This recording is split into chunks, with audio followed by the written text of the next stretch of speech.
think personal satisfaction, it's more so if I'm helping someone because it just feels more personal, sharing like a workspace. In education is that this whole maker movement can be scaled down to something that can kind of influence learning outcomes in the classroom. I was a gymnast growing up, and so I was very passionate about acrobatics and that kind of thing, so I started getting involved in circus. I traveled around the world performing and teaching circus stuff, all through Central America, North America. Lived in San Francisco for quite a few years, teaching and performing there. But along the way, I built a lot of equipment for my own circus program, and I needed a place to actually build that stuff, and that's kind of how I discovered MakerLabs. It's been a really, really great community. Everybody's been really good, very inspirational with all the things that other people are doing. Being excited about an idea, too, creates movement in your mind, right? And it creates movement to want to do something. In the shop, you look at like things differently. You're like, oh, what's the process behind this, like, say, mug or like this table, and like more critical about the things that are around us, because a lot of times like we take things for granted.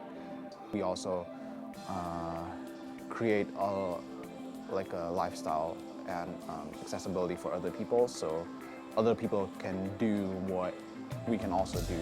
So our culture is to like teach people so that they are prepared and they themselves can teach other people. Instead in like doing woodworking or trying to expand their skill set. And so we are just the catalyst for that, but we also let the participants do it, and then afterwards they teach the next participant to do it. We kind of encourage that culture here. Hey, how do you do this? Or like, can you give me a hand with this? And then people so far have been very friendly and very helpful.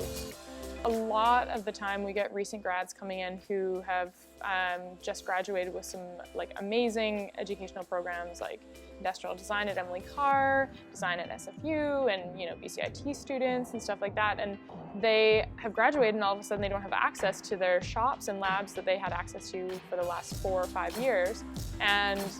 But now is the most critical time in their career to be prototyping and building their portfolio. But the nice thing about being involved in this community is you really have somebody to bounce ideas off of and to work with them to really come up with new and creative ways to do what you were planning on doing. Being able to build things, being able to just, move around in a space, having natural light, having access to tools, it engages more of your body and your mind, and all those connections that happen through making and doing, and kind of engaging just your body, your mind, and your soul. So I think that sometimes when we connect through technology, we're really disconnecting from ourselves. Hey, instead of buying things, why not make it? Yeah, it's hard. I guess one word would just be access. So it's kind of an unprecedented environment for access to tools. And the range of tools that we have here were never potentially typically grouped together in one place, like sewing machines and woodworking tools and stuff like that. Derek, the owner of MakerLabs, when I was first doing my interview with him, he was like, oh, can you build a swing? And I said, yeah. It was a fun little project, and it's kind of a cool little thing to have in the middle of the space. So, yeah.